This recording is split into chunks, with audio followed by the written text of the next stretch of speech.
விவசாயிகளுக்கு எதிரான எந்த திட்டமாக இருந்தாலும் மத்திய அரசின் கவனத்திற்கு கொண்டு சென்று ரத்து செய்துள்ளதாக தஞ்சை தொகுதி பாஜக வேட்பாளர் கருப்பு முருகானந்தம் தெரிவித்துள்ளார். OPS ஆதரவாளர் வைத்திலிங்கத்துடன் ஒரதநாடு பகுதியில் பின்னையூர், பொய்யுண்டார்குடிக்காடு, சோழகன்குடிக்காடு, கிளாமங்கலம், திருநல்லூர், ஊரணிபுரம், சிவவிடுதி, வெட்டிக்காடு உள்ளிட்ட பல்வேறு பகுதியில் தீவிர வாக்கு சேகரிப்பில் ஈடுபட்டார்.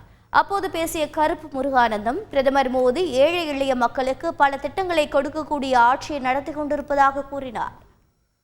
நான் ஒரு சாதாரண தொண்டனாக இருக்கின்ற பொழுது சாலை பிரச்சனையாக இருந்தாலும் சரி, ரயில்வே திட்டங்களாக இருந்தாலும் சரி, விவசாயிகளுக்கான மீத்தேன் திட்டமாக இருந்தாலும் சரி, ஹைட்ரோ கார்பன் திட்டமாக இருந்தாலும் சரி, நிலக்கரி சுரங்க ஏல அறிவிப்பாக இருந்தாலும் சரி, அத்தனை திட்டங்களுக்காகவும் அத்தனை திட்டங்களை பற்றியும் மத்திய அரசாங்கத்தினுடைய கவனத்திற்கு எடுத்துச் சென்றிருக்கின்றேன். மக்களுக்கு விரோதமான திட்டங்கள் என்று மக்கள் நினைக்கக்கூடிய அனைத்து திட்டங்களையும் ரத்து செய்வதற்குரிய முயற்சியில் ஈடுபட்டு ரத்து செய்திருக்கின்றோம். மக்களுக்கு எவையெல்லாம் பெற்றுக் கொடுக்க வேண்டியமோ அவற்றையெல்லாம் பெற்றுக் கொடுத்திருக்கின்றேன். சாதாரண ஒரு தொண்டனாக இருக்கின்ற பொழுது எனக்கு ஒரு வாய்ப்பு கிடைத்தது என்று சொன்னால், பாராளுமன்ற உறுப்பினரானேன் என்று சொன்னால், உரிமையோடு மத்திய அரசாங்கத்தை அணுக முடியும். செய்திகளை உடனுக்குடன் தெரிந்து கொள்ள உடனே சப்ஸ்கிரைப் பண்ணுங்க.